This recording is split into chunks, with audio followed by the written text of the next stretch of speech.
Be me, 28, junior archivist for a mid-sized city museum. Work in the sub-basement. We call it the Deep. No cellular service, no windows. Constant hum of the HVAC system. Smell of vinegar syndrome and decaying lignin. Most people hate it down here. I love it. The silence is heavy and protective. My job is preserving municipal records from 1850 to 1920, sorting water-damaged receipts, removing rusted staples, cleaning mold spores off handwritten ledgers. It requires gloves, masks, and tweezers. It requires hours of not moving. I am good at not moving. Boss comes in on a Tuesday, says the backlog is too big, says we are losing funding if we don't digitize faster, says he hired help. I panic internally. I don't want help. I don't want noise. Enter Elias, tall, shoulders slightly hunched, like he's trying to take up less space, wearing a sweater that looks too warm for June.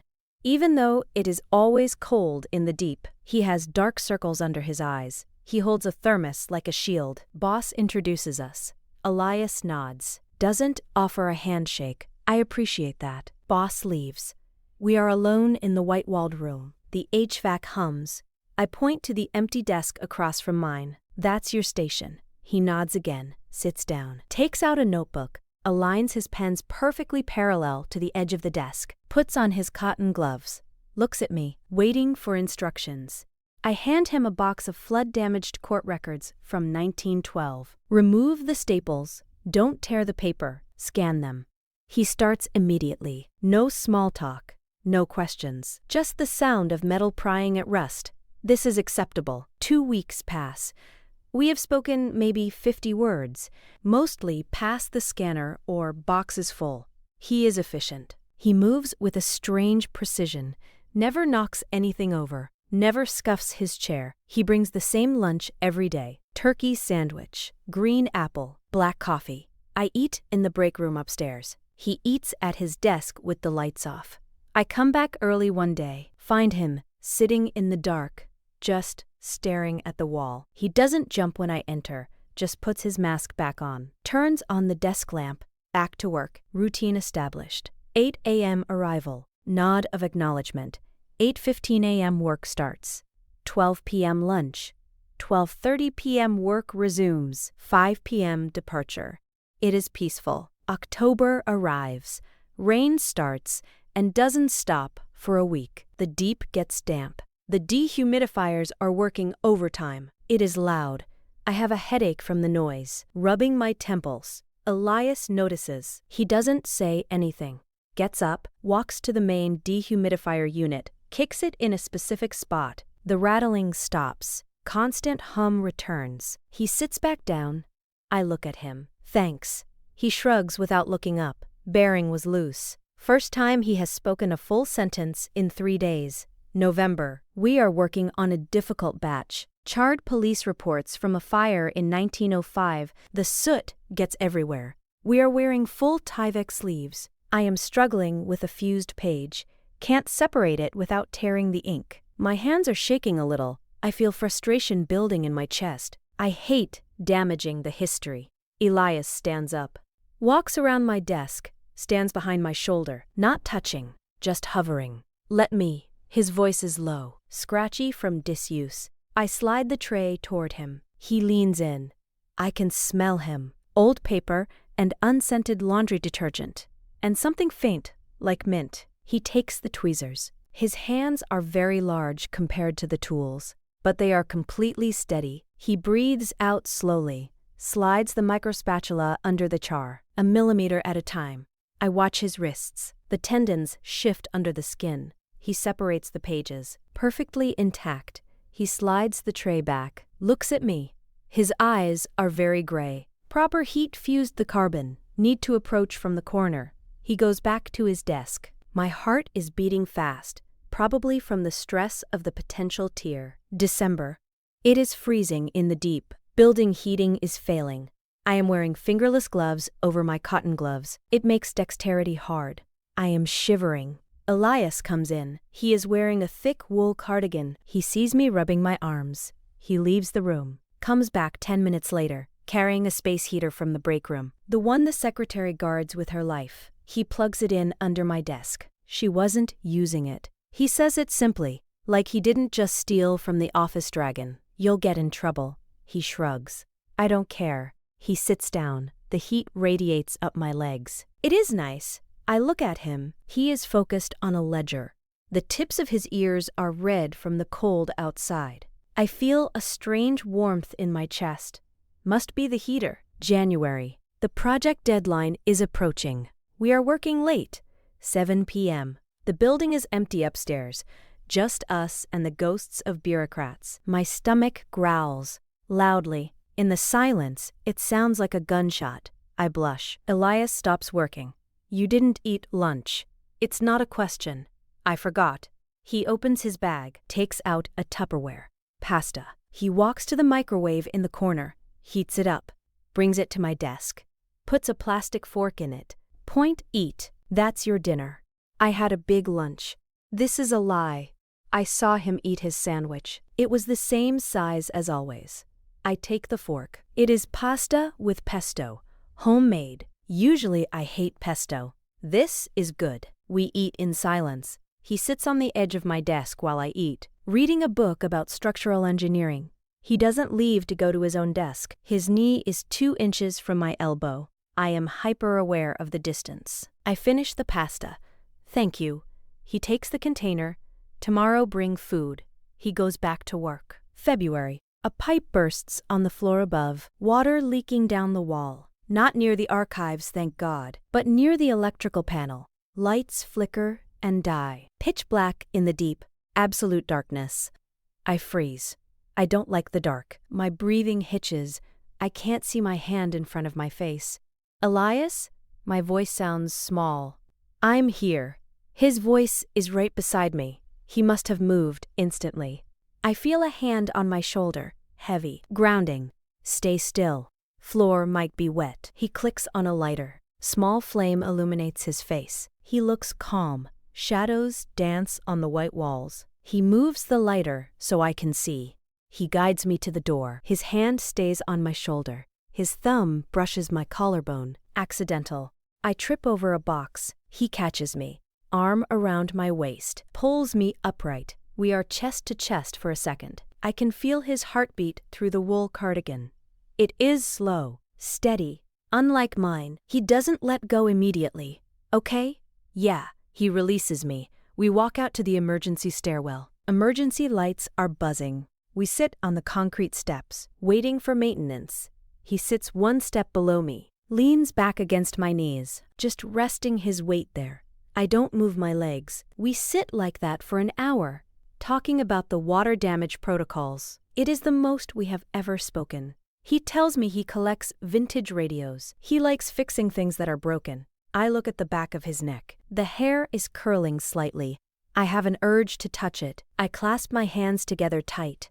Maintenance comes. Power returns. We go back to work. He doesn't mention the stairwell. Neither do I. March. My birthday. I didn't tell anyone. I hate office parties. I come in at 8 a.m. There is a small cactus on my desk and a coffee. The expensive kind, from the place 3 blocks away. Oat milk latte. Exactly how I order it. I look at Elias. He is scanning a map. Doesn't look up. Happy birthday. How did you know? He pauses scanning. HR form on the clipboard. 3 months ago. He remembered. I sit down, touch the cactus spines gently. Thank you, Elias. It doesn't need much water. Good for down here. I drink the coffee. It tastes better than usual. All day, I catch him looking at me. When I look back, he shifts focus to his screens. At 5 p.m., he waits by the door. Usually he leaves first. Walk you to the train? This is new. Okay. We walk outside. It is raining again. He opens an umbrella. It is large enough for 2. He holds it mostly over me. His left shoulder gets wet. We walk 4 blocks. Our arms bump with every step. He doesn't pull away. At the station, he stops. See you tomorrow. He looks at me for a long beat. Rain dripping off his umbrella. I want to say something, don't know what. See you, Elias. He watches me go through the turnstile. I look back. He is still standing there. April. Spring cleaning in the archives. Dust is terrible. I am sneezing constantly. My eyes are watering. I look a mess. Elias brings in an air purifier from his house, sets it up next to my desk for the dust. He also brings a box of tissues with lotion. He starts doing the tasks that involve the crumbling newspapers, so I don't have to touch them. He takes the heavy lifting. I notice he has rolled up his sleeves. His forearms are veined and strong. I find myself staring. I drop a pen. We both reach for it. Hands brush. Electric shock. Static from the dry air. Neither of us pulls back. His pinky finger hooks around mine. Just for a second. Under the desk, where no one can see. Then he grabs the pen. Hands it to me. His ears are red again. It is not cold today, May. We are ahead of schedule. Boss is happy. Says we might get a bonus. Says the project ends in June. Says Elias's contract ends then. My stomach drops. I feel cold. I look at Elias. He is organizing microfiche. His face is blank. I can't imagine the deep without him. The silence will be empty, not protective. I go to the bathroom. Splash water on my face. Look in the mirror. I look scared. Why am I scared? It's just a job. I go back. Elias is not working. He is staring at my empty chair. He looks up when I enter. Boss, said June. Yeah. I sit down. That's soon. Yeah. Silence stretches. It feels heavy. Not the good kind. I can apply for an extension. He says it quietly. They might not have the budget. I don't care about the money. He looks at me. Intense. I like the work. I know he means the work. But he is looking at my face. I want you to stay. The words come out before I check them. He exhales. Shoulders drop. Graduate. Okay, I'll stay. Just like that. He goes back to the microfiche. But he moves his chair closer to mine. Just a few inches. June. Summer heat wave. The deep is the best place to be. We are eating lunch together at my desk, sharing a bag of cherries. Pitt spitting competition into the trash can. Childish. We are laughing. I have never heard him laugh much. It is a low, rusty sound. I like it. He has a cherry stain on his lip. I reach out, wipe it off with my thumb. Instinct. I freeze, realize what I'm doing. My thumb is on his mouth. He freezes too. He doesn't pull away. He looks at my eyes, then at my thumb. He leans into my hand slightly. Just a millimeter. The air in the room changes, gets thick. Missed a spot. My voice is a whisper. He catches my wrist, gentle, moves my hand away, but doesn't let go. Holds my hand on the desk, among the 19th century receipts. Thanks. He rubs his thumb over my knuckles, back and forth. We sit like that for 10 minutes, holding hands over a bag of cherries. The HVAC hums. It sounds like music. July. We are scanning the final box. 4:55 p.m. We finish. The last staple removed. The last page turned. The backlog is gone. The shelves are organized. The room looks different. Orderly. Finished. A strange melancholy hits me. We're done. Elias looks at the empty inbox. He looks sad. Yeah. What do we do tomorrow? Start over? Maybe. He stands up, takes off his gloves, places them on the desk, walks over to me. I stand up, too. We are close. He reaches out, fixes my collar. His knuckles graze my neck. I shiver. I got the extension. You did? Approved this morning. Permanent staff. Relief floods me, like a physical weightlifting. I smile. A real, wide smile. He smiles back. Small, crooked. Good. Good.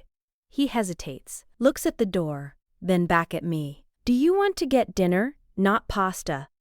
Like a date? He turns red, looks at his shoes. If you want. I reach out, take his hand. His palm is warm, calloused from the tools. I want. We pack up our bags, turn off the lights. The deep goes dark, but I'm not scared. He is holding my hand tight. We walk to the elevator. He presses the button for the street level. The doors close. We stand shoulder to shoulder, watching the numbers go up. B1. L doors open. Sunlight hits us. It's blinding.